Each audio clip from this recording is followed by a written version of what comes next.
ही जागा पुण्यवंताची आहे. हा देश पुण्यवंतांचा आहे.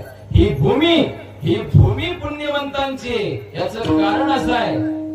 याचं कारण काय? याचं एक कारण सांगतो. भजन करा विठ्ठला.